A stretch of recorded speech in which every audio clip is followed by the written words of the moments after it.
for Motorweek, John Davis. Well, hello and welcome again to Motor Week. We're glad to have you with us. For generations of drivers, the Lincoln name has stood for big, ultra-plush luxury sedans. But as the age and expectations of luxury car buyers have changed, Lincoln has been forced to adapt to a whole new market. The most recent sign of that is Lincoln's luxury SUV model, the Navigator. Well, now Lincoln is again moving into new territory with its first European-style sports sedan, the LS. What would great-grandpa think if he could see where Lincoln is going now? He'd probably say that it's about time.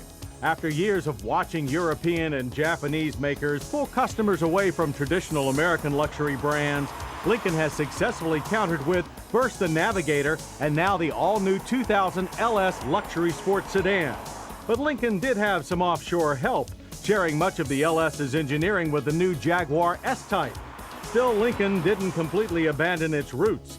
The LS wraps its sophisticated new chassis in steel and aluminum that steps away from Luxoboat tradition while still retaining essential Lincoln styling cues, such as the shield-shaped grille that echoes those of both the Navigator and the Town Car.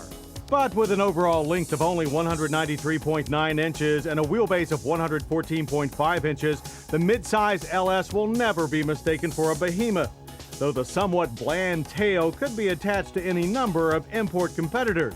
16-inch alloy wheels are standard with larger 17-inch hoops, part of the optional sport package.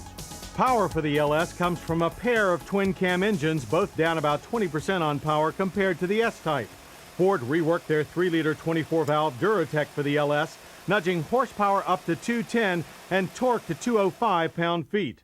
But the most important part of the V6 drivetrain is not the engine or the 5-speed automatic transmission, but Lincoln's first manual transmission, a smooth 5-speed since the 1950s. The top-line drivetrain consists of Jaguar's 3.9-liter 32-valve V8, the only V8 in its price class. It delivers 252 horsepower and 267 pound-feet of torque. The V8 routes its power through an all-new 5-speed automatic that can provide some manual feel with the select shift option. We tried out the sportiest V6 manual at our Maryland test track and recorded a consistent 0 to 60 time of 8.5 seconds. The quarter mile took 16.6 seconds, ending at a speed of 87 miles per hour. The V6 engine revs freely and makes good power above 2,000 RPM, hitting hardest at 4,000 RPM and up. Lincoln's wide gearing produced a noticeable drop in revs between second and third gear, but otherwise the gearbox is light and very positive.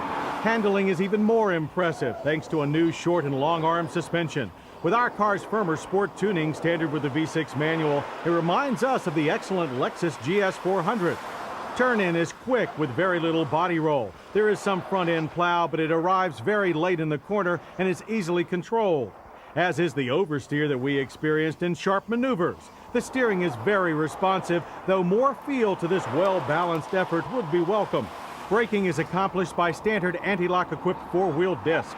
We averaged 134-foot stops from 60 miles per hour. Stability is sport sedan solid with a soft but very positive feel to the brake pedal. Out on the civilized road, the LS is still a lot of fun to drive with its spirited engine and sharp handling. Too bad Lincoln expects the V6 manual model to only make up 5% of LS sales.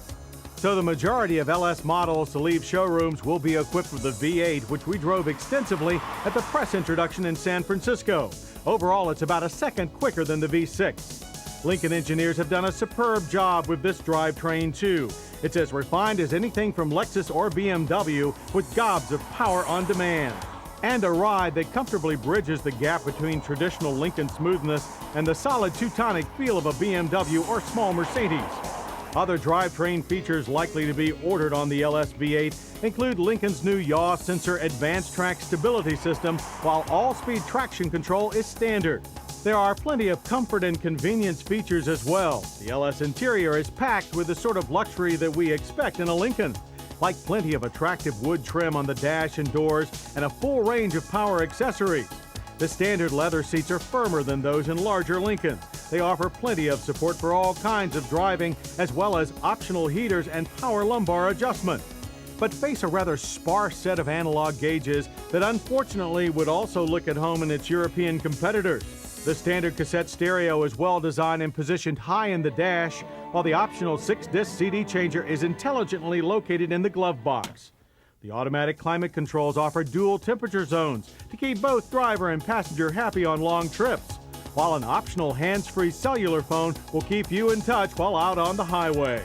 You can also take grown friends along thanks to surprisingly ample head and legroom in the back seat, which splits and folds to provide extra luggage space to the wide but shallow 13.7 cubic foot trunk.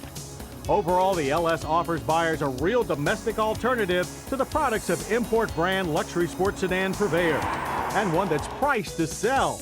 Base price of the Lincoln LS V6 Automatic is $31,450. That's very close to the benchmark Lexus ES 300. Our test V6 manual with its standard sport package starts at $32,250, while the top-line V8 Automatic carries a base sticker of $35,225. You'd have to pay $10 grand more for a midsize imported luxury sports sedan with such a great V8. After decades of defining the full-size American luxury car, Lincoln's release of the import-themed midsize LS is a real and very welcome departure. One that, along with other forward-thinking products like the Navigator SUV, takes America's newly crowned luxury king to a whole new level and a whole new audience. Coming up, the Jeep that won the war.